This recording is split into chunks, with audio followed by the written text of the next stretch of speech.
jusqu'à ce que nous trouvions ce qu'il veut. On ne doit pas être tranquille. Sinon, une œuvre sera non faite. Tronquons, changeons radicalement tout ce que nous avons autour de nous et avec nous comme distraction, comme moyen de distraction pour poursuivre, parce que les jours sont ardemment mauvais. Le moment arrivera où on n'aura pas la tranquillité pour lire la Bible comme ça. Le moment arrive où on n'aura pas la tranquillité pour lire la Bible comme ça. Vous n'aurez pas le temps tranquille chez vous pour vous asseoir en disant que nous allons prier. Il faut que je prie le Seigneur. Lorsque nous avons la tranquillité, cherchons et prophétisons-en. Profitons-en alors que nous avons la tranquillité. Profitons-en alors que nous avons la tranquillité. Je dis bien, profitons-en alors que nous avons la tranquillité. Le moment arrive où nous ne pourrons pas. Le moment arrive où nous ne pourrons pas lire, s'asseoir ou même avoir le temps d'appeler quelqu'un pour dire frère communion. Le moment arrive. Serrons-nous maintenant. Faisons-nous violence. Trouvons des meilleurs moments. Nos meilleurs moments pour entrer dans l'intimité avec notre Dieu qui nous aime tant. Cherchons-le de toute notre force. Si nous prions, il ne répond pas, il est à l'œuvre. Prions. Il ne répond pas, déposez la Bible, restez tranquille, attendez-le, il se manifestera. Il se manifestera, très certainement. Vous me suivez? Le Seigneur Jésus a promis que le moment où il va venir, quand les choses subites vont être jetées sur la terre, alors que les gens sont sur la terre, ce sera le moment de distraction. Il suffit seulement de lire la Bible là-bas et voir des choses là. Ben, plusieurs moyens de distraction sont mis par l'ennemi. Et le véritable problème, c'est que nous ne voyons pas que c'est l'ennemi qui est derrière, parce qu'on s'attend à ce que l'ennemi fait toujours quelque chose de mauvais. On s'attend à ce que l'ennemi fasse toujours quelque chose de mauvais, que ceci est mauvais, c'est parce que ceci est mauvais. On ne voit pas le mal qu'il y a derrière. Vous me suivez? Le Seigneur a dit que prenez garde que ces jours-là ne viennent suivre à l'improviste. Prenez garde que vos cœurs ne s'apaisantissent. Vous entendez ce qu'il dit? Ne s'apaisantissent par le manger et le boire. Vous entendez ça? Et que ces jours-là ne viennent suivre. Le manger et le boire. Donc, Dieu en a dit par là qu'évitez les fêtes. C'est là où vous allez manger, vous buvez. Évitez cela, que ça ne vous distrait pas. Que ces choses ne vous distraient pas. Il dit, et les soucis de la vie. Les soucis de la vie. Ouais, qu'est-ce qu'il veut faire demain? Ouais, qu'est-ce qu'il veut faire? Ouais, me voici avec les diplômes. Ouais, je ne suis pas encore marié. Ouais, mon mari va venir quand? Ouais, je vais habiter où? Ouais, je vais payer le bail avec quoi? Ouais, les soucis de la vie. Lorsqu'il parle sans parabole, on ne veut pas comprendre. Il dit, ne vous souciez pas du lendemain. Il a dit ça. Est-ce qu'il y a besoin d'interprétation? Ce n'est pas clair pour tout le monde. Le lendemain aura soin de lui. À chaque jour suffit. Donc il y a des peines pour chaque jour. Tu es aujourd'hui là, tu n'as pas encore fini les peines d'aujourd'hui. Tu penses déjà à demain. Comment il va épurer les peines de demain? Alors, qu'est-ce qui va nous arriver? Nous sommes mercredi aujourd'hui. Samedi, il faut que je parte. Nous sommes mercredi aujourd'hui, l'être humain. Samedi, il faut que je parte voir mon oncle. Ça fait longtemps qu'il ne peut visiter. Elle habite à Carrière. Dimanche, je dois être à tel endroit. Vous voyez que c'est que quelqu'un est en train de faire, un être humain est en train de faire à partir de mercredi. Il faut que le Cameroun soit développé à l'horizon 2035. Vous voyez ça? Il faut que le Cameroun soit développé à l'horizon 2035. Il faut qu'il y ait des goudrons partout. Des goudrons partout. On casse les gens, ils rentrent au village. Ce qu'il veut dire, c'est que sur le plan humain, humainement parlant, il y a des arguments qui peuvent être alignés et que c'est juste. Mais si on entre dans la vérité, c'est satanique. C'est diabolique. Vous me suivez? Il dit, ne cherchez pas, ne vous inquiétez pas de ce que vous allez manger. Il dit, de ce que vous allez vous vêtir. Il dit, ces choses-là, ce sont les païens du monde qui les recherchent. C'est pas ce qu'il écrit. Je vous ai raconté mon histoire où, quand Dieu m'a envoyé hors de ce pays-ci, je suis allé là-bas, j'avais 60 francs qui me restaient. Un mois. Je prends 7 jours, ça finit. 7 jours, je prie. Ma question c'est, Seigneur, pourquoi tu m'as envoyé ici? Il n'est pas obligé de te parler. Il n'est pas obligé de te parler. Il est resté tranquille, il tente de prier, il lit. J'ai faim, il demande pourquoi je suis venu ici là. Après, il me fait lire. Moi, je prêche la Bible, lis la Bible. S'il y a des versets dans la Bible, tu dis que c'est faux. Je sais que c'est faux. Il a dit qu'il va lire là-bas. Je lis encore. Je dis, mais c'est quoi ça? Il dit que n'es-tu pas païen? Il dit, qui est païen? Tu es un païen. Après, je lis la Bible. Voilà là-bas qu'il a dit là-bas que celui qui demande ces choses-là est un païen. Je dépose la Bible, c'est d'abord quitter la Bible. Parce que tu peux faire des prières, tu ne sais même pas ce que tu as de faire. Vous voyez pourquoi il est important de lire d'abord la Bible pour soi-même, non? Oui, ne nous cessions pas le lendemain. Le lendemain aura soin de lui-même. Vraiment, est-ce que c'est vrai sur ton cœur? Est-ce que c'est vrai sur ton cœur? Oh, les impôts sont venus fermer ma boutique. C'est fermer la boutique.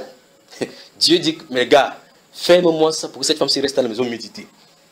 Elle dit qu'on peut faire comment? J'ai quelle relation? Tu as quelle relation? Pardon, voir les impôts là qui s'ouvrent ma boutique. Vraiment, ça fait 3 jours, je ne vais pas vendre. Vous voyez, c'est là où on s'en en est. Alors que Dieu fait besoin pour la ramener, pour qu'elle vienne prier. Elle cherche le voir que Dieu laisse la faire là. Il faut que je vende.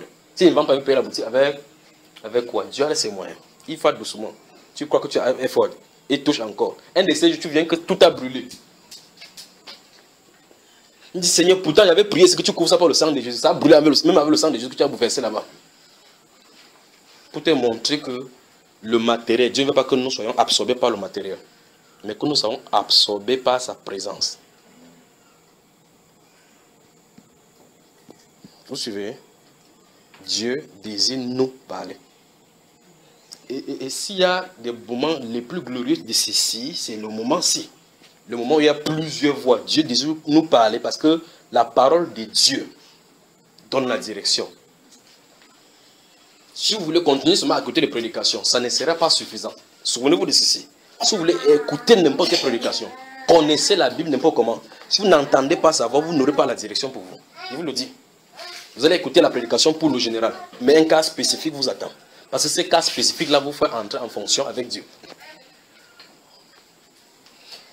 Ces cas spécifiques vous font entrer en fonction avec Dieu. Vous dites, je dois être à Douala, je veux être à Douala. Et si Dieu veut que tu sois plutôt en Banga, tu es à Douala, tu as de faire pour qui? Si tu attends en Côte d'Ivoire, tu es au Cameroun. Tu es là au Cameroun pour qui? Tout ce que tu fais, c'est pour toi. Tout ce que tu fais là, c'est pour toi. Faisons attention. Cherchons sa face. Jean chapitre 10.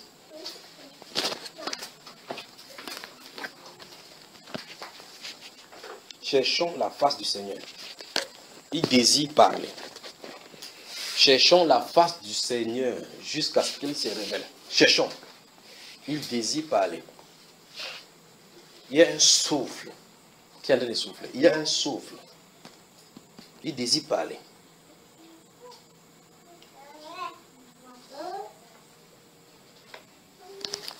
Il désire parler. Jean chapitre 10. À partir du verset 1. En vérité, je vous le dis. Celui qui n'entre pas par la porte dans la bergerie, mais qui monte par ailleurs, est un voleur et un brigand. En vérité, je vous le dis. Celui qui n'entre pas par la porte dans la bergerie, mais qui monte par ailleurs est un voleur et un brigand. Donc le Seigneur dit ici qu'il y a des principes immuables. Il y a des choses qui sont arrêtées de façon immuable. Que vous n'avez pas le choix que de faire comme cela a été positionné. C'est ce qu'il a dit. Donc si on dit que la porte c'est pas ici, quelqu'un doit monter par ici, justement vous allez voir chacun va porter la chaise pour se défendre directement, pas vrai? Parce que c'est pas normal qu'un être humain en train de traverser par la porte, par la fenêtre. C'est que c'est un voleur. Continuons. Mais celui qui entre par la porte est le berger des brebis. Le portier lui ouvre et les brebis soulignez frère. Si vous avez la souligner, mettez la peinture dessus.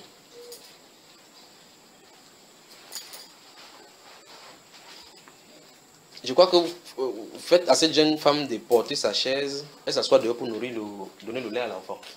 Elle est là, porte sa chaise, elle s'assoit à l'angle là. Vous êtes là dans ce verset 2. Mais celui qui entre par la porte est le berger des brebis. Écoutez le verset 3.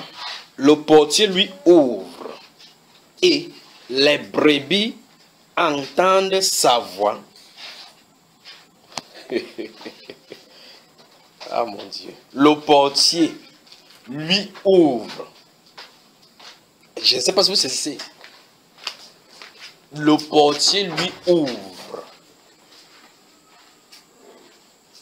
Et les brebis entendent sa voix.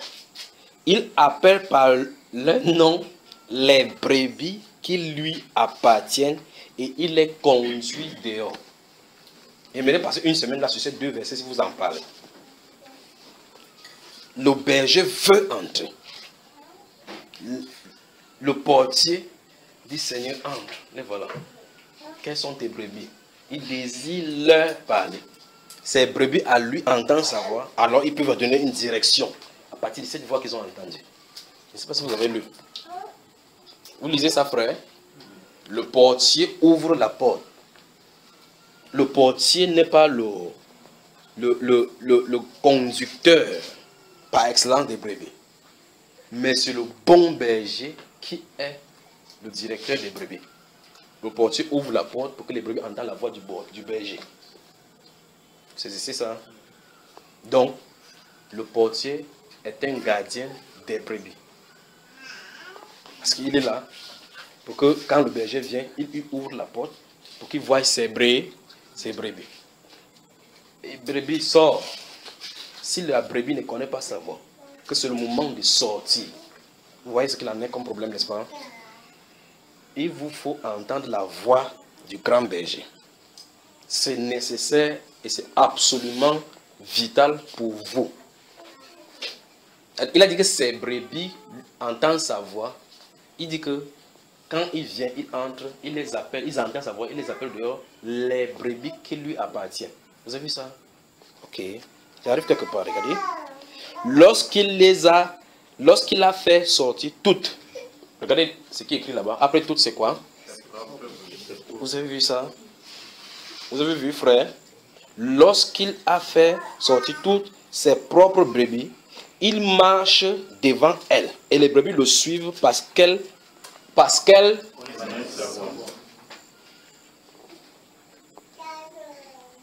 Je ne sais pas si vous me saisissez tout simplement. Je veux que chacun rentre dans sa chambre de secret et cherche cette relation jusqu'à ce que cette relation soit établie. C'est vital pour vous. Si c'est établi, vous ne pourrez pas dire à quelqu'un que est-ce que celui-ci est vrai, est-ce que celui-ci est faux. Le bon berger, quand vous allez entendre, quand il va parler au travers de quelqu'un, vous saurez que c'est lui qui est en train de parler. Vous me suivez? Je veux que vous saisissez ceci bien. Il ne s'agit pas de savoir que le prédicateur est en train de prêcher la vérité. Quelqu'un peut prêcher la vérité mais t'entraîner dans l'égarement. Il faut que vous sachiez cela. Suivez attentivement.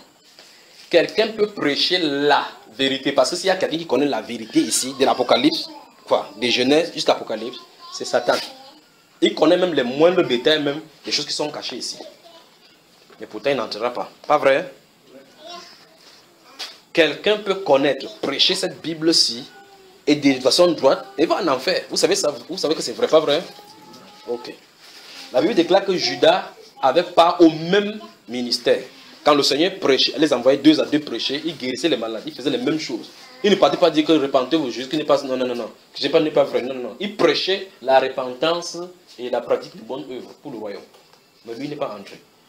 Il ne peut pas aller prêcher le contraire. Non, il prêchait la vérité. Donc faisons attention. C'est pour ça que vous allez voir chacune des personnes, vous ne verrez pas, même pas un sataniste qui est entré dans l'église, même si c'est un marabout qui s'est converti en pasteur, il travaille à la puissance diabolique, il ne peut pas venir prêcher que Jésus n'est pas ressuscité pour vous. C'est pour ça qu'il peut écrire là-bas que Jésus-Christ est le même hier, aujourd'hui, éternellement, sur sa plaque pour vous attirer. Vous me saisissez? Il peut venir là-bas en disant que l'Esprit de Dieu va vous toucher maintenant, vous, tout ce qui est parce qu'il sait que Dieu guérit toujours. C'est la vérité ça, Dieu guérit toujours. Mais derrière, il a utilisé une puissance diabolique. Je ne sais pas si vous me comprenez. Ok. Alors, qui donc va créer le déclic? La voix du Seigneur. Vous me suivez? La voix du Seigneur. Quand le Seigneur parle, en donnant une révélation. Si Satan parle, en voulant imiter, en passant par cette même voix pour donner la révélation, tu peux savoir que ça, ce n'est pas la pensée de Dieu. Vous voyez ces choses de Matthieu chapitre 16, n'est-ce pas? Tu es le Fils de Dieu vivant. C'est le Seigneur, c'est le Père qui est dans le ciel qui a ressuscité, qui t'a révélé cela. Mais il faut que je monte à Jérusalem, souffrir 3 jours après ressusciter. À Dieu ne plaise, Seigneur. Cela ne t'arrivera pas. Arrière de moi, Satan. Vous voyez ces choses-là, n'est-ce pas? même voix en train de parler. Donc il peut dire quelque chose qui est vrai, quelque chose qui est faux, venant de deux sources différentes. Alors nous, comment on doit faire? Vous devrez entendre sa voix. C'est vital pour votre vie. Vous devez chercher ces relations-ci à genoux jusqu'à ce que ça soit établi. Ça passe par la méditation. Ça passe par l'abandon. Ça passe par l'amour pour le Seigneur. Chercher, désirer, chercher sa présence jusqu'à ce qu'il se trouve, jusqu'à ce qu'il se manifeste. Que ça va prendre 10 ans, que ça prenne 10 ans. Parce que depuis que vous êtes né, vous voyez la télévision jusqu'à maintenant, l'âge de 25 ans, 30 ans pour d'autres, vous n'avez pas laissé, pas vrai? Convertissez ces jours-là. Imaginez que pendant ces 25 ans, vous cherchez la part de Dieu. Et que c'était révélé. Vous voyez, là on en est. Le monde se meurt comme ça parce que la majorité d'entre nous, on n'entend pas la voix de Dieu. Parce que si on entend la voix de Dieu, entendre la voix de Dieu donne la direction de la marche. Entendre la voix de Dieu donne la direction de la marche. Si tous vont comme ça, de ce côté-ci, courir par ici, grande campagne ici, si le Saint-Esprit dit ne bouge pas d'un cran, tu restes tranquille. Non, pourquoi toi tu sais qui t'a parlé? Vous devez chercher cette relation. Vous devrez absolument chercher cette relation. Il dit que ce sont ses propres brebis qui les fait sortir. Il dit que ces brebis marchent derrière lui. Suivez très facilement. C'est lui qui marche devant les brebis. Ça suppose que le fils marche, il marche. Le fils s'arrête, il s'arrête. Le fils tourne à gauche, il tourne à gauche. Le fils tourne à droite, il tourne à droite. Les hommes, donc, on dit donc qu'ils sont conduits par le Saint-Esprit. Ils ne disent pas, les hommes sont de prier, il faut que je sorte pour aller prêcher. C'est pas ça, il faut que je sorte. Paul et Barnabas envoyés par le Saint-Esprit. Vous voyez la différence maintenant, n'est-ce pas? Descendu à celui-ci, il prêchait Christ. Il se trouvant un homme. Vous voyez là, n'est-ce pas? Dans ce livre de Actes chapitre 14. Paul, alors que Paul prêchait, laissez de lever, la Bible déclare qu'il avait la foi pour être guéri. Lève-toi sur tes deux pieds. C'est le Saint-Esprit qui est derrière parce que c'est lui qui a envoyé. Si vous allez prêcher, j'ai vu les gens, je suis fatigué, personne n'a cru. Qui t'avait envoyé? Souvenez-vous ce qu'il a dit là-bas. Jésus, étant sur la terre, a dit, de même quand le Fils ne peut rien faire sans au préalable voir le Père faire. Le Père parle, il parle. Bouge, il bouge. Le Père agit jusqu'à présent. Moi aussi, j'ai agi. Et c'est parce que c'est jusque-là. Il est absolument nécessaire et vital que nous ayons ces relations. C'est nécessaire que nous ayons ces relations. C'est nécessaire que nous cherchions ces relations. Voilà pourquoi le Seigneur nous a amenés ici aujourd'hui. Pour aujourd'hui particulièrement. Dieu est en train de nous faire des reproches que nous avons abandonnés au profit de nos problèmes de chaque jour. Dieu est en train de nous dire que nous avons abandonné ces voies au profit de l'argent. Dieu est en train de nous dire que si nous continuons sur cette voie-là, nous sommes en train d'aller sur le chemin de Balaam. Dieu est en train de nous dire de faire attention. Dieu est en train de nous donner pour certains d'entre nous ici que de faire attention parce qu'il va frapper là où nous nous attachons. J'espère que vous avez saisi. Verset suivant. Elles ne, nous sommes au verset 5 là. Elles ne suivront point un étranger, mais elles fuiront loin de lui parce qu'elles ne connaissent pas la voix des étrangers. Donc on peut dire le verset autrement. Pourquoi ne suivons-nous pas Christ dans nos voies? Parce que nous avons entendu plutôt la voix des étrangers. Et par conséquent, nous sommes conduits, les étrangers sont devant nous, nous sommes conduits par lui. Vous voyez ça? Ce sont les étrangers qui marchent devant nous, nous suivons les étrangers. Mais si nous suivons la voix, nous entendons la voix du Seigneur, ils marcheront devant nous, c'est lui que nous suivrons. Et la Bible déclare que le discernement de la voix de Dieu permet de discerner la voix de l'ennemi. C'est ce qui est écrit là-bas. Parce que si le Seigneur parle, et il te parle, et que ton cœur est ouvert, souvenez-vous, c'est la méditation qui amène ça. Souvenez-vous, la méditation permet de nettoyer le cœur. Souvenez-nous, la méditation doit nettoyer tout ce qui est dans le cœur. Le meurtre, les mauvais désirs, les mauvaises pensées, ça doit nettoyer, c'est le nettoyage. Quand ça va faire, toutes ces voix-là vont passer, il va parler. Alors vous pouvez savoir maintenant la voix sainte du Seigneur. La voix sainte du Seigneur. Vous dites, je fais n'importe comment, il m'énerve. J'ai la haine pour lui. Vous faites l'effort de le faire, parce que vous faites l'effort à l'extérieur, sans avoir travaillé l'intérieur. Si l'intérieur est là, vous allez avoir de la compassion même pour vos ennemis. Vous allez commencer à comprendre comment quelqu'un peut-il aimer son ennemi, parce que l'intérieur a été traité. Quand l'intérieur est traité et que la nature de Dieu est déposée sur le cœur, vous commencez à le regarder comme ça, comme Dieu lui l'a en train de regarder. Et ça vient seulement par la méditation. On n'interposera pas la main comme ça, pour que cette nature-là change dans le cœur. Jamais. C'est ça, hein? Il faut que ça soit nettoyé par la parole. Père, sanctifie-les par ta vérité. Ta parole est vérité. Vous avez lu ça dans la Bible? Ce n'est pas la parole. Déjà, vous êtes peu à cause de la parole que vous avez écoutée. Si ça sort de sa bouche, en toi. Lève-toi, les pieds deviennent fermes. C'est ce qu'il a dit. Vois, quand il a parlé, les choses changent. Vous avez entendu ça, frère? Il faut qu'il nous parle. Il faut qu'il nous parle. Et nous avons des rôles à jouer. Verset 6. Jésus leur dit cette parabole, mais il ne comprit pas de quoi il leur parlait. Je ne veux pas de questions. D'accord? Jésus leur dit cette parabole, mais il ne comprit pas de quoi il leur parlait. Vous avez vu ce qu'il a dit? Donc le Seigneur ne parlait depuis là en parabole. La Bible déclare que ceux qui étaient devant lui ne comprenaient pas ce qu'il parlait. Qui parmi nous ici a lu ce Jean chapitre 10? Donc sans exception, tout le monde a lu. Ok. Avez-vous aussi compris? Ou bien vous êtes dans le groupe de ceux qui étaient là-bas? Vous avez compris? Vous avez compris qu'il est nécessaire de chercher la voix du Seigneur? Vous n'avez pas compris cela? Verset 7. Jésus le dit encore, en vérité, je vous le dis. Je suis la porte des brebis. Je suis la porte des brebis. Je suis la porte des brebis. La porte. Tous ceux qui sont venus avant moi sont des voleurs. Regardez dans votre Bible, vous avez la même Bible. Qu'est-ce que vous regardez sur ma bouche là? Regardez. Tous ceux qui sont venus avant moi sont des voleurs et des brigands. Mais les brebis ne les ont point écoutés. Vous entendez? Maintenant, regardez. Je suis la porte. Si quelqu'un entre par moi, il sera sauvé.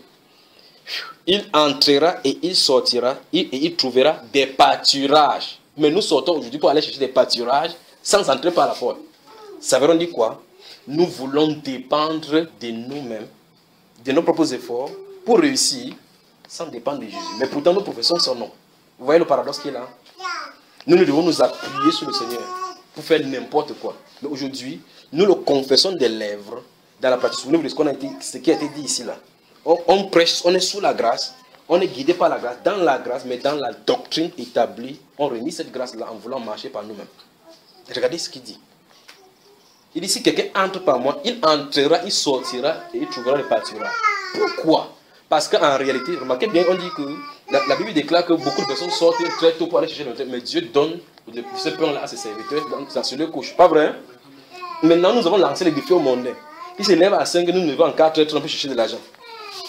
Parce qu'on a compris qu'il faut se lever très tôt. On a dit que la vie appartient à ceux qui se lèvent tôt. Oui, dans le sens où on se réveille dans le plan de Dieu. Ça nous appartient. Pas qu'on se lève comme ça là, très tôt le matin pour aller commencer à faire le béni. Tu fais le béni, tu peux tomber dans l'huile. Chaque 5 heures, tu fais chaque 5 heures. La vie appartient vraiment à ceux qui se lèvent tôt. Il faut vraiment se lever tôt. Mais pas de cette façon-là. Pas de cette façon pour chercher l'argent au trans. 7 heures en arrivant, tu as dormi comme ça, tu dis 50, 25. Là, tu fais la tête comme ça, comme la chèvre qui a envie de dormir. Toujours à cause de l'argent. Il dit qu'il est la porte de brebis. Si quelqu'un entre, il sortirait, trouver le pâturage. Parce que Dieu peut guider. Élie, descend là-bas. Il y a la sécheresse dans le pays, descend là-bas au torrent. Parce qu'il lui a indiqué là où il y a de l'eau à boire. N'est-ce pas, mes chers amis?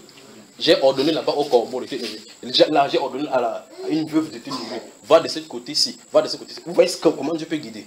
Vous pensez que comme il a dit cela là-bas, il ne peut plus le faire? Ne conduit-il pas les gens? Regardez Isaac à Guérard. Ah, les gens creusent le puits. C'est quand ses serviteurs à lui creusent, pas l'eau sort. C'est pas le même sol où ils sont là-bas. Est-ce que c'est regardez Joseph en Égypte. Potiphar, c'est un sataniste pur. À l'instant où il a pris Joseph comme esclave, Joseph fait n'importe comment. Le gars est resté derrière comme ça là. Il a vu que tout ce que Joseph faisait prospérait.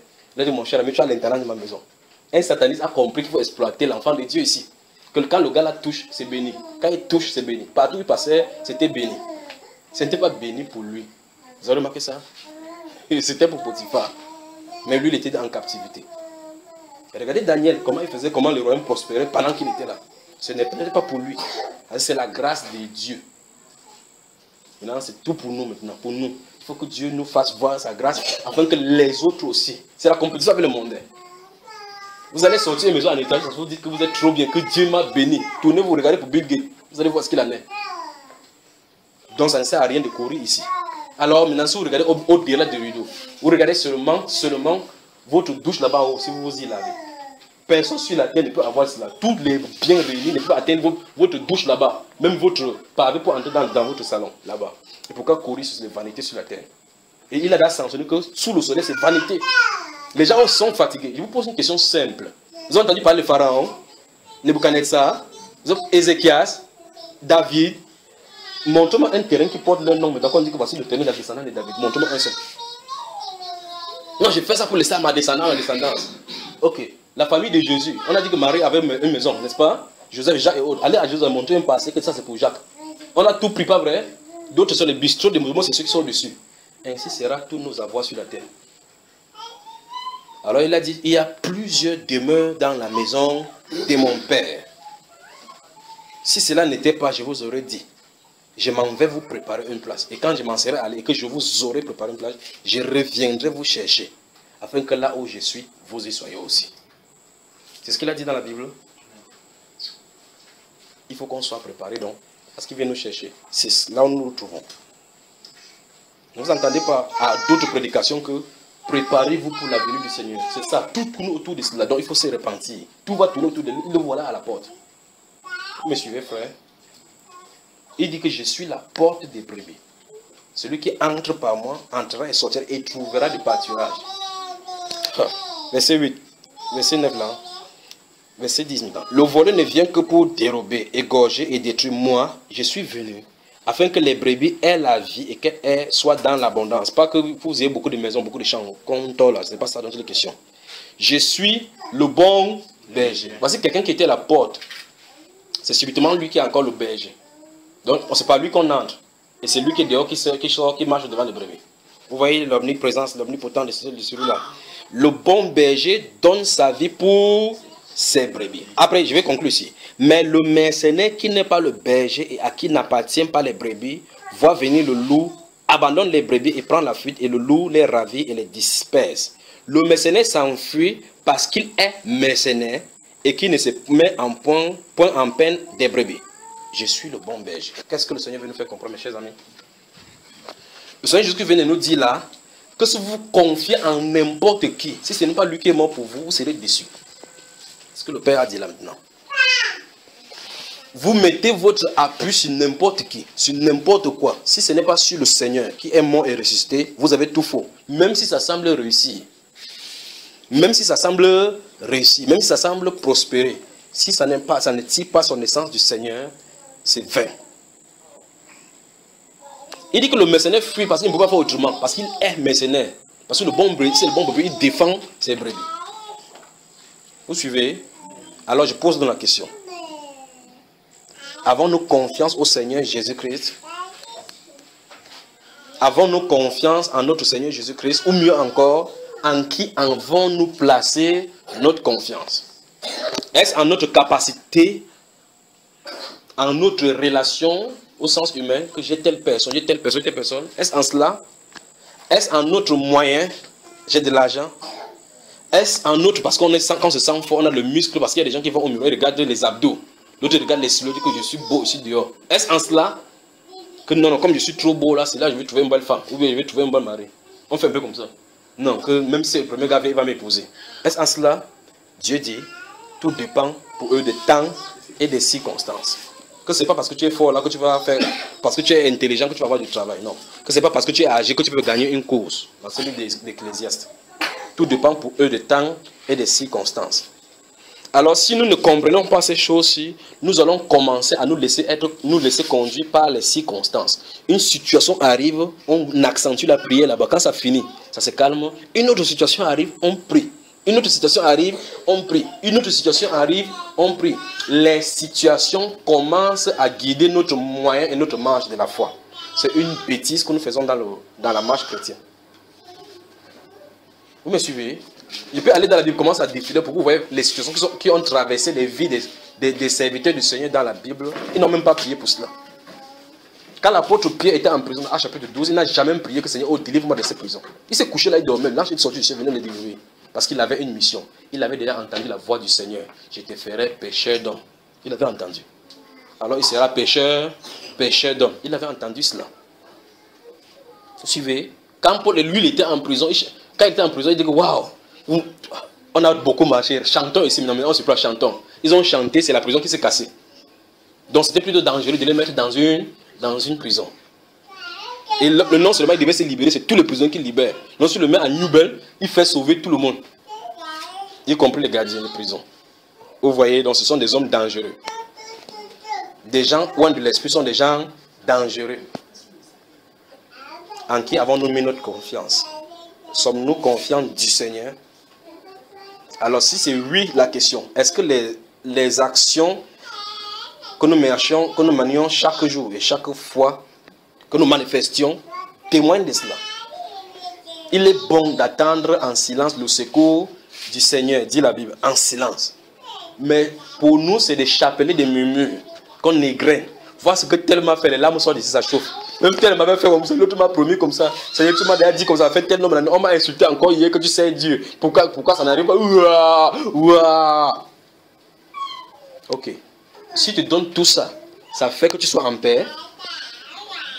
Si vous sortez là, vraiment, vous entrez chez vous, vous ouvrez la porte, vous voyez une mallette comme ça, là, on a ouvert 8 milliards de la part de Jésus-Christ de Nazareth. C'est que tu vas tomber évanoui devant l'argent là comme ça directement. C'est pas ça, mes chers amis. Vous tombez évanoui. Alors maintenant, si vous vous levez et que votre argent est toujours là-bas, vous avez un vrai problème maintenant avec le sommeil. Je vais cacher ça. Vous allez pousser sur le lit, vous dites non. On va détecter, vous sortez comme ça là. Vous savez, les femmes, c'est très simple pour agresser une femme. Quand restez seulement en vie, observez les femmes passer. Celles qui n'ont pas l'argent, vous devez savoir que dans son sang, il n'y a pas l'argent. Quand vous voyez une femme derrière un sac, elle fait là comme ça, vous savez, directement, elle guette comme ça, elle regarde à gauche, à droite pour montrer que quoi, elle protège quelque chose. Elle ne sait pas qu'en faisant comme ça, elle attire donc les gens vers elle. Pourquoi? Parce que l'argent lui a donné l'insomnie. Vous suivez? Tu dors comme ça, tu dors. Qui est là? Quelqu'un toque. Tu ouvres d'abord comme toi. Avant, quand quelqu'un toque, tu dis ouvre. Ils ont quoi à voler ici dedans? Pourquoi? Parce que tu étais en paix. Tu ne peux plus dormir. Première chose, tu vas aller appeler frère Eli. Même si tu ne sais pas faire la menuiserie, même à 3 cadenas ici. On met 3 cadenas, tu dis non, c'est ceux qui vont casser là-bas. Même dans le plafond ici, l'embrouille commence.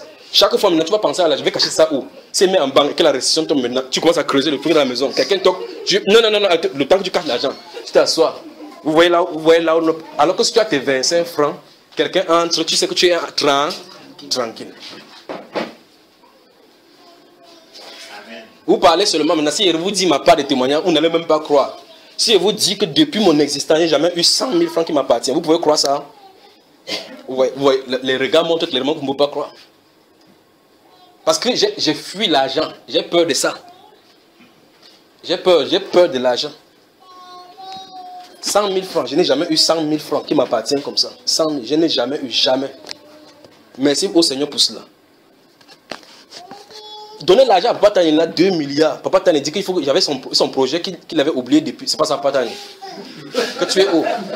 C'est qu'il va dire que maman a dit contrôle à l'Assemblée. Pourquoi on ne dit pas que je ne suis pas venu? Je suis pour nous deux. Pendant qu'il construit la maison pour nous deux aussi. Pourquoi? Les projets vont susciter. Manifestons les projets du ciel. Ne nous laissons pas distraire par ces choses ici. Souvenez-vous de ce que je viens de dire. Ça ne veut pas dire qu'il n'y a pas de projets que vous devez réaliser sur la terre. Je suis de vous la dire ici. Les vrais projets que vous devez réaliser sur la terre, ce sont les projets selon la volonté de Dieu. Et comment ces projets viennent? Lorsque vous connaissez exactement ce que Dieu vous veut, vous pouvez faire n'importe quel projet. Pourquoi? Parce que Ephésiens 2 dit quoi? Nous sommes son ouvrage, ayant été créés en Jésus-Christ pour des bonnes œuvres. Les bonnes œuvres, c'est sur la terre-ci, ce n'est pas en haut. Il n'y a pas de bonnes œuvres en haut. Là en haut, c'est la fête de toutes ces bonnes œuvres que nous avons fait ici. Les bonnes œuvres, c'est sur la terre. Alors si nous faisons n'importe quelle œuvre sans le Seigneur Jésus-Christ, nous entachons ça de nos souliers. Voilà pourquoi je suis en train de parler de se tourner vers lui d'abord. Et se tourner vers lui d'abord, c'est pour qu'il sache donc les bonnes œuvres qu'il a préparées pour nous afin que nous les accomplissions. Alors ces œuvres-là pourront donc témoigner de sa gloire. Vous me suivez? En qui avons-nous mis notre confiance? Nous sommes confiés à qui? Si demain ça chamboule, ce sur quoi tu t'appuies, tu peux t'en sortir. Observez les ministres qui sont en prison. Sur quoi se basait-il? Ils avaient la puissance, le pouvoir. En un jour, le gendarme qui te gardait, celui qui dit monsieur le ministre, sous vos respects, crac, en prison. Le gardien de prison qui te voit aussi à la prison, te voit aussi là comme ça. Là. Lui, il est libre, tu es en prison. Tu vas lui dire que pardon, permets-moi que donne-moi une cigarette là-bas en cachette. Il dit, monsieur le ministre, ce n'est pas la règle ici. Je vais te donner 2 millions. Tu donnes 2 millions pour un bâton de cigare, un bâton de cigarette. Vous voyez là, l'être humain s'en est réduit. Cherchons la face du Seigneur. Alors maintenant, il y a un problème que nous devons examiner, vous et moi maintenant. Vous êtes d'accord avec moi? On examine. On examine. Ouvrons dans le livre du prophète alors.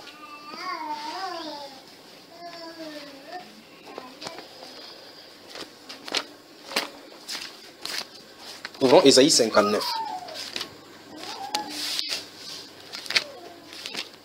Souvenez-vous, souvenez-vous, souvenez-vous, souvenez-vous, souvenez-vous, cherchez la face du Seigneur. Cherchez la face du Seigneur, pas pour demander qu'il te bénisse. Cherchez la face du Seigneur, pas pour demander qu'il te fasse, pour que tu sois riche aussi, que tu aies de la voiture et de la maison, que tu n'aies pas venu accompagner les autres sur la terre, non. Cherchez la face, désirez sa présence pour occulter ce qu'il a à dire de toi. Quand il aura à dire de toi, tu sauras quelle destinée il a pour toi. Mes destinées sont tous entre tes mains, Seigneur. Vous avez vu ça dans votre Bible? Mes destinées sont toutes entre tes mains. Alors maintenant, si nos destinées sont entre ses mains, qu'est-ce que nous voulons faire ici? Pourquoi un prédicateur veut dire que toi-même tu peux changer ta destinée sur la terre? Mais c'est terrible, pas vrai? Que tu peux décider de changer ta destinée.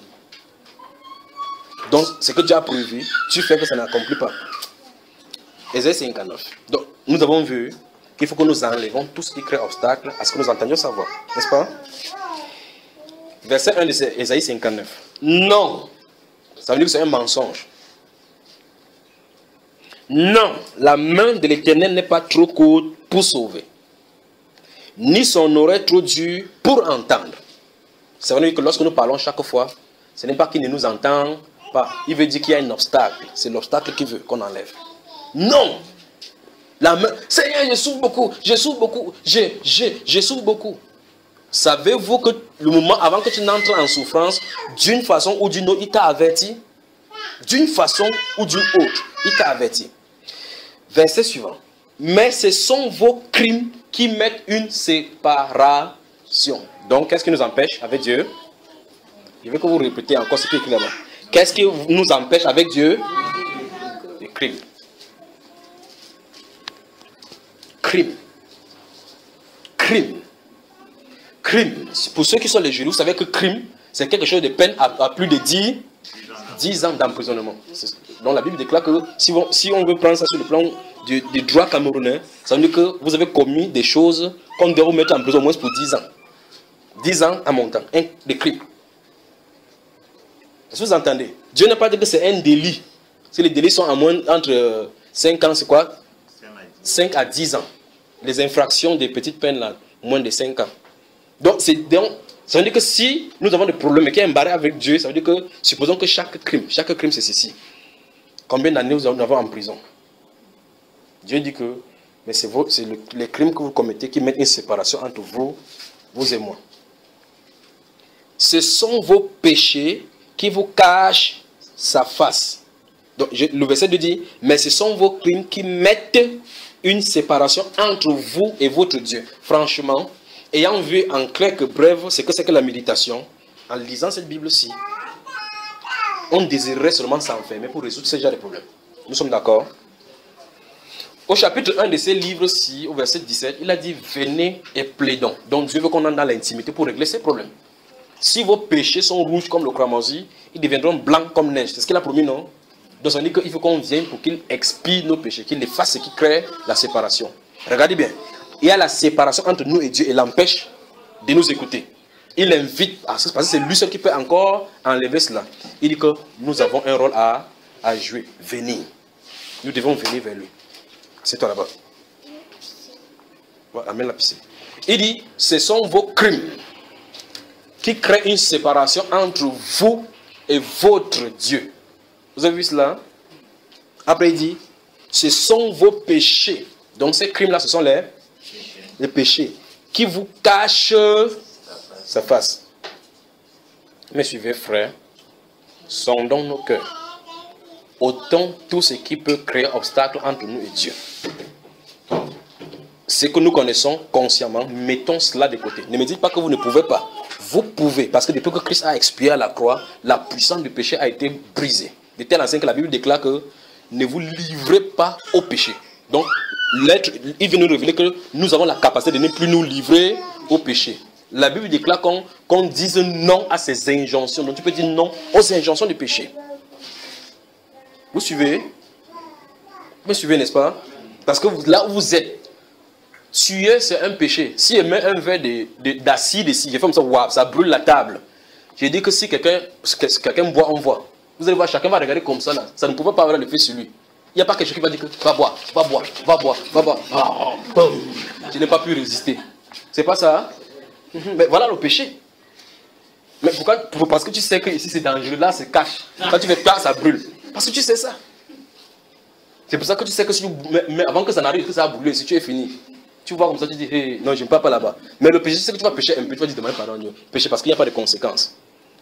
Attendez, seulement vous prenez une femme, elle dit qu'il y a le sida. Si à l'instant où elle te dit qu'elle a le sida, le désir ne quitte pas rapidement. Que sida, quoi? C'est quoi? C'est quoi? Non.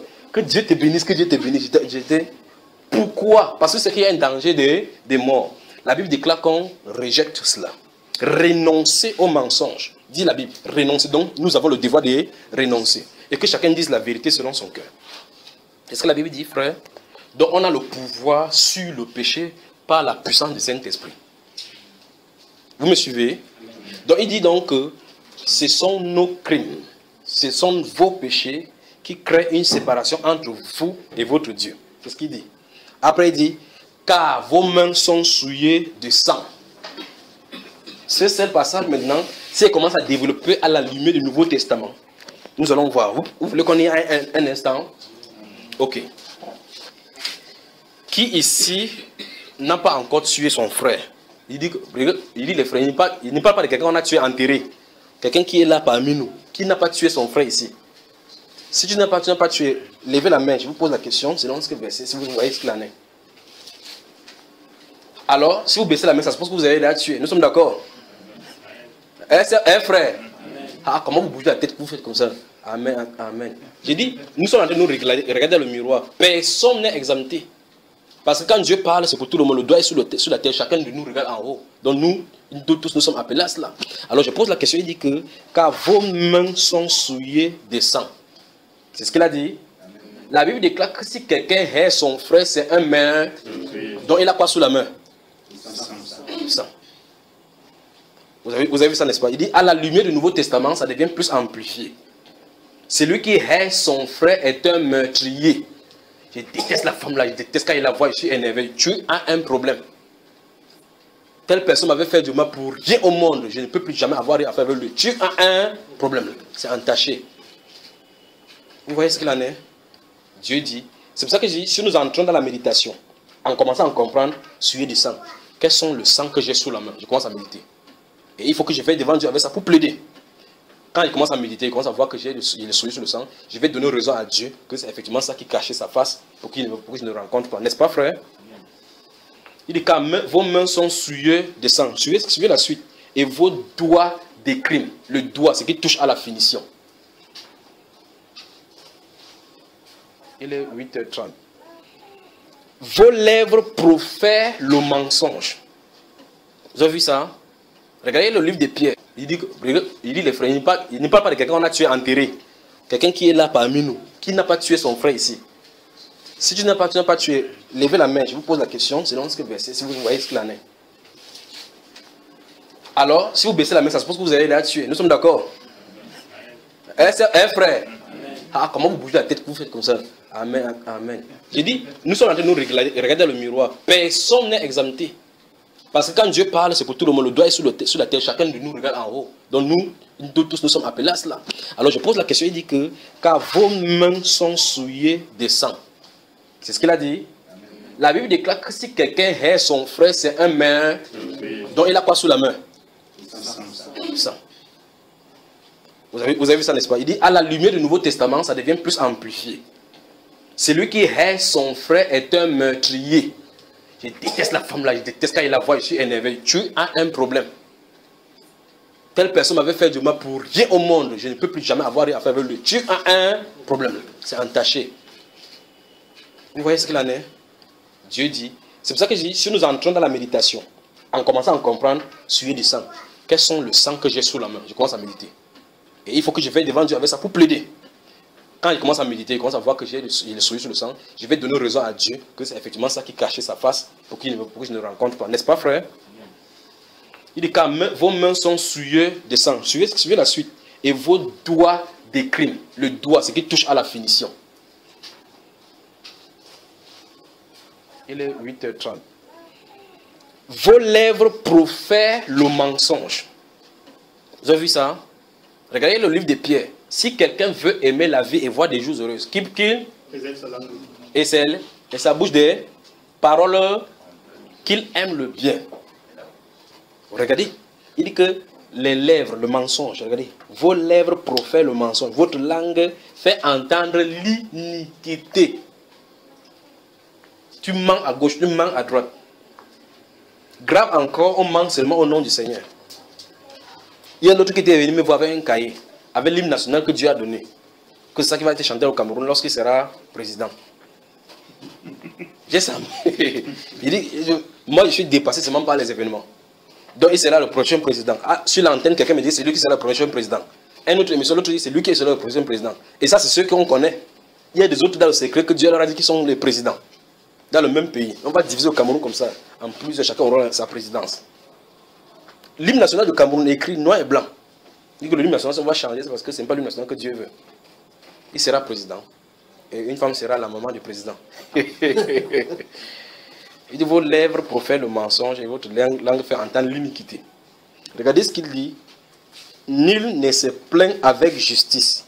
Nul ne plaide avec droiture. Pas étonnant que quand le Seigneur est venu, il leur a dit, il dit pas étonnant que quand le Seigneur est venu, il leur a dit, si parmi vous, quelqu'un n'a pas péché, qu'il jette la première pierre. Quelqu'un a jeté la pierre? Ok. Quand ils étaient en soutane là-bas et que cette femme-là, on avait pris en flagrant délit, parmi les gens, n'est-ce pas, quand on a dit, il regarde, regarde la femme là, on a vu avec l'homme. Nous voyons ça à la télévision chaque jour, pas vrai? Tu t'as sorti, tu dis, on a tapé tel pasteur couché avec l'homme. Que maman, c'est fort ici dehors. Même toi, tu dis, maman, c'est fort ici dehors, non? Ok. Si Jésus te pose la question, et toi aussi, qu'est-ce que tu vas répondre? Il dit que nul ne se plaint avec justice. Seigneur, Moïse nous a dit de l'appeler de telle femme. Et toi, que dis-tu? Ce que je dis, c'est que parmi vous, si tu n'as pas péché, jette. Pourquoi il n'a pas jeté la pierre en disant que moi, je n'ai jamais péché? La Bible déclare que le grand juge de l'humanité, la conscience, subitement l'image de ce que tu as fait revient comme ça. Bam! Tu dis que non, je ne suis pas digne, sors-moi tranquillement. Parce que si tu lapides pour adultère, il y a une autre sanction qui attend les gens qui ont fait ce que toi tu as fait. Désirons la présence du Seigneur. Et pour cela, ôtons les obstacles qui peuvent nous empêcher de suivre cette voie-là. Ils sont en train de nous préparer pour que nous entrions dans le grand thème de la méditation et de la prière. C'est de ça qu'on est en train d'aller. Vous suivez? Désirons sa présence. Cherchons sa face. Cherchons la plus grande des choses que nous pouvons avoir de Dieu. Pas expérimenter les dons spirituels. Entendre sa voix. Parce que tu ne peux ne pas avoir le don spirituel de guérison. Le moment où il veut guérir par toi, il dit avance ta main et impose. Avant tu imposes, il fait son travail. Vous suivez, n'est-ce pas? Je ne sais pas si vous comprenez. Je suis en train de préparer le grand thème, la prière et la méditation. C'est ça qu'il y a en train de préparer. Donc, ça veut dire qu'il faut qu'on enlève les obstacles, comme Dieu en a dit ici. Et ça, c'est individuel. Chacun connaît son propre cœur. Le Seigneur dit, il rendra à chacun selon ce qu'est son œuvre. Et l'apôtre Paul dit dans ce livre de Romains chapitre 12, verset 16, il dit, c'est ce qui paraîtra au jour selon mon évangile, selon lequel Dieu jugera les actions secrètes des hommes. Les actions secrètes des hommes seront jugées. Donc tout ce qu'on fait, on cache. Vous me suivez, frère? Qui désire entendre sa voix? Personne ne peut dire le contraire. Personne. Ok, je pose la question autrement. Qui désire payer le prix pour entendre sa voix? Le nombre de mains a diminué. Alors, entendre sa voix, à notre époque si particulièrement, il nous faut payer le prix. Le prix, c'est dégager de ce que nous avons admis en nous, que ça quitte pour qu'on soit à l'étape où on peut l'entendre. C'est ça le prix. Et s'il reste comme ça, il prend celle, je vais manger quoi? C'est ton problème avec lui. Si tu veux entendre sa voix, parle-lui avec ça. Chacun a sa façon de faire. Tu as ta part des choses qui t'attachent. Une femme aura sa part que c'est l'enfant qui va faire. Que là, si l'enfant, je ne t'ai pas accouché, je vais même prendre le temps pour faire. Parce que tu mets là-bas, tu dis, Seigneur, je suis acheté. Tu vas dire, waouh, waouh, waouh. Tu dis que l'enfant, si, il n'a pas devenu à demander, c'est ta part des fardeaux là-bas. Vous suivez, frère? Donc chacun ici a sa part, selon le domaine où tu te trouves, tes activités où tu te trouves. Tu dois devoir sacrifier quelque chose. Il n'y a pas deux chemins. Dans ce livre de Marc, chapitre 10, verset 27, Jésus a dit qu'il sera difficile à un homme riche d'entrer dans le royaume qu'à un chameau d'entrer par le trou d'une aiguille. Les apôtres ont dit, quoi, Seigneur? Que c'est difficile à ce niveau-là. L'apôtre Pierre dit que, Seigneur, et voici, nous avons, allons-y encore, nous avons, ce qui est bon, c'est que le groupe est constitué des hommes mystérieux. Il y a des gens qui sont mariés dedans. Il y a des travailleurs à l'État là-bas, collecteurs d'impôts. Il y a des gens, il vient seulement dire que, tu le regardes. À l'instant, tu le regardes, à croiser son regard. Il dit que suis-moi. Il dit comme ça, il se tourne. Le gars, il dit pas que s'il ne te plaît pas de garder l'argent de l'État, tu laisses seulement là, tu commences à suivre. On ne réfléchit pas que, et demain, il va faire comment? Demain, il ne va pas venir travailler, on va radier mon nom. C'est pas ça. Pourquoi? Parce qu'ils ont entendu sa voix. La voix a donné une direction. Je ne suis pas en train de dire allez quitter votre travail. C'est pas ce qu'il est dit. Parce que ma voix n'est pas nécessairement sienne. Vous suivez, n'est-ce pas?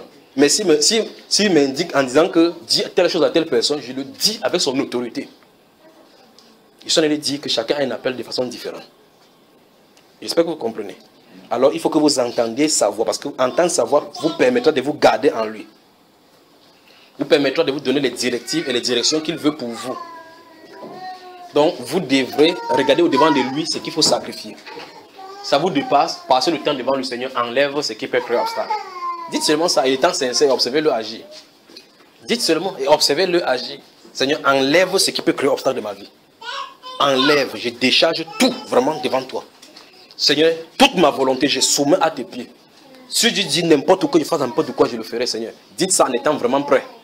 Parce qu'il va commencer là où tu ne t'attendrais le moins. Et que là où ça va toucher à ta chair. Que tu vas dire que mère, ceci. C'est là où tu vas voir. Alors, nous sommes prêts vraiment à suivre cette voie-là.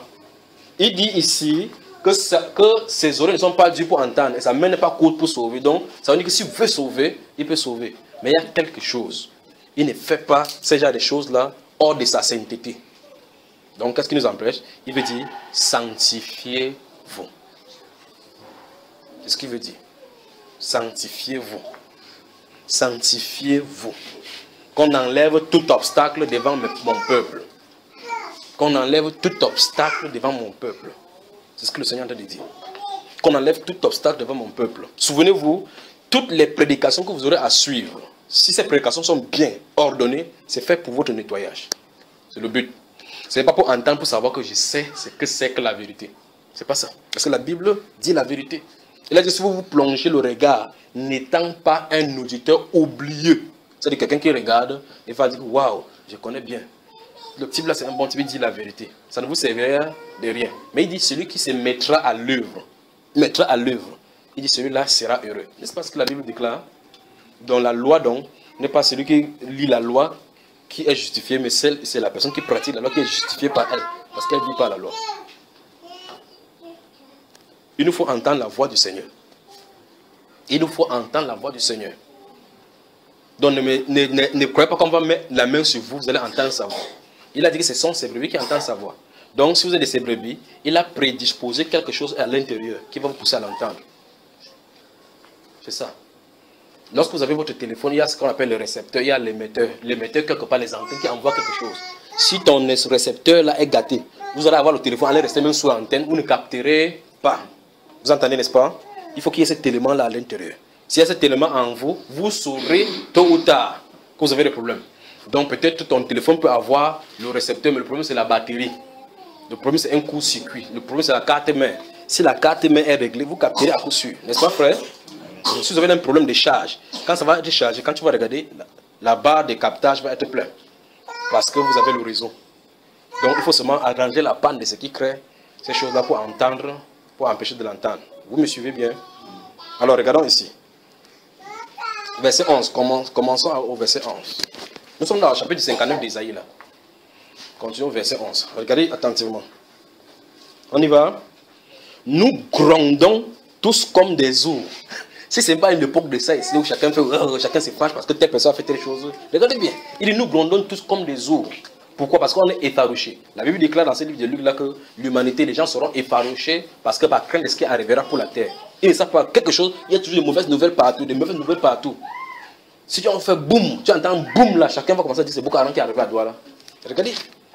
Il dit nous grondons tous comme des ours, nous gémissons comme des colombes. Nous attendons la délivrance et elle n'est pas là. Vous avez vu ça? Le salut, et il est loin de nous. Car, verset 12, nos transgressions sont nombreuses devant toi et nos péchés témoignent contre nous. Vous avez vu ça? Nos transgressions sont avec nous et nous connaissons nos crimes.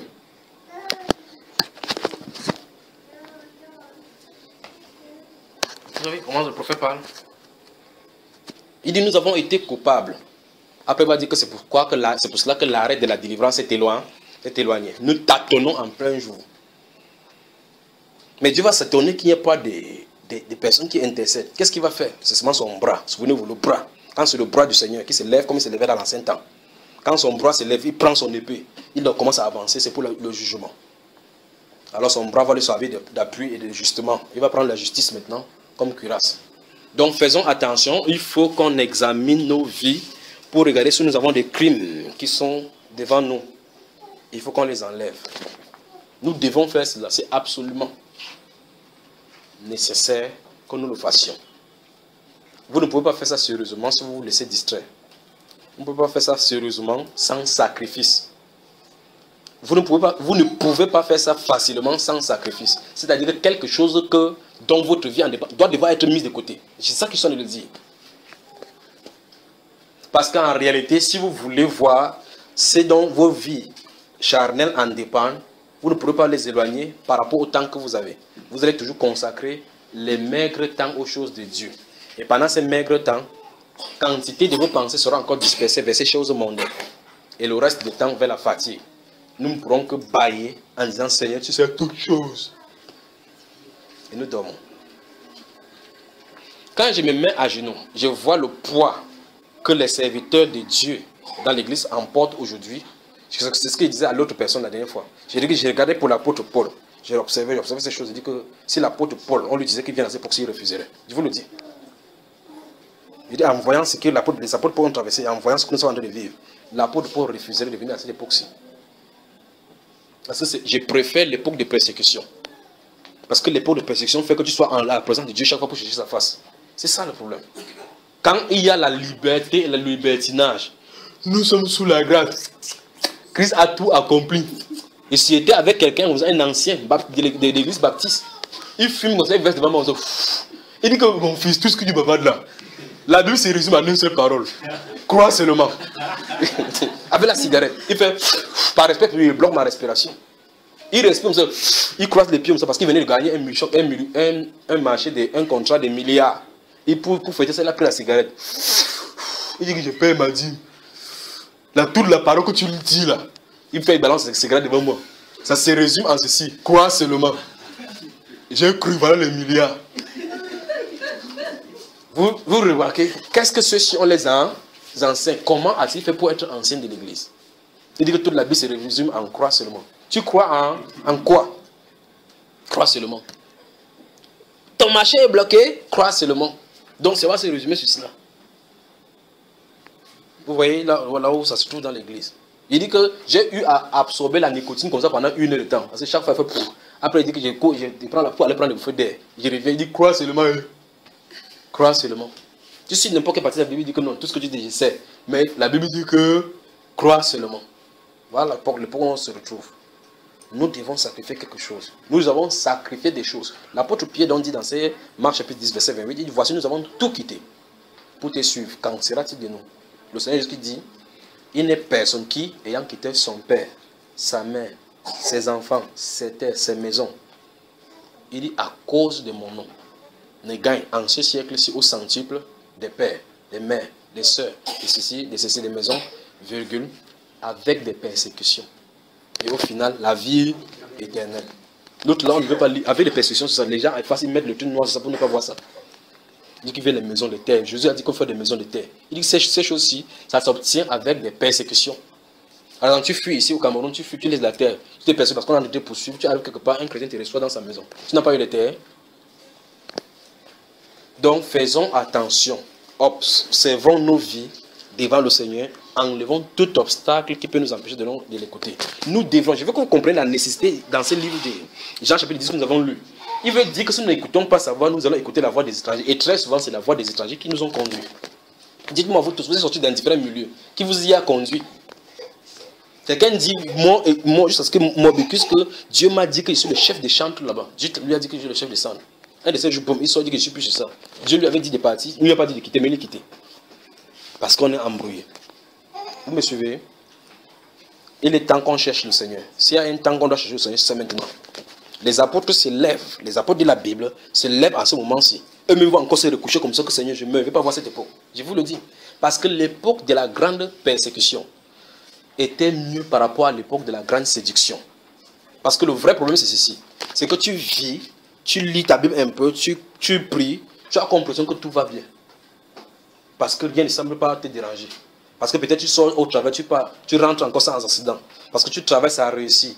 On tu amène la promotion au niveau du travail. Tu crois que Dieu est avec toi. La séduction. La séduction. Il faut que ça soit secoué. Il te conseille d'acheter des mois de l'or éprouvé par le feu. Allons seulement dans sa présence et voyez. Allons seulement dans sa présence et voyez. Vous allez entendre des choses terribles que vous ne croirez pas que ça pourrait vous arriver. Alors que Dieu te dise par exemple que je te veux à part pour au moins 2 mois sans que tu ne sortes. Toi que ton pied marchait toujours comme pour un chien. Tu vas confirmer ce qu'il en est. Je vais faire comme avec la Seigneur et je vais faire comme nous sommes trop intelligents maintenant. Je vais faire comme avec la BRS. Je vais faire comment? Dieu fait comme ça, il ne te parle plus. Tu dis n'importe quoi, il ne parle plus. On te chasse d'abord, mais les gens dehors. Est-ce que c'est même Dieu qui m'a parlé? C'est lui qui a l'œuvre. Tu vas commencer à comprendre qu'ils étaient errants sur la terre. Eux dont le monde n'était pas dit. Ils allaient dans le ventre, dans les antres de la terre. Vous allez commencer à comprendre ce que ça veut dire. Vous allez commencer à comprendre ce que ça veut dire. Vous allez aimer même le document de vos biens parce que vous attendiez ce qui est meilleur. Vous allez entendre ce que ceux-là ont vécu. Donc le confort que nous avons aujourd'hui, c'est un handicap pour notre foi vivante.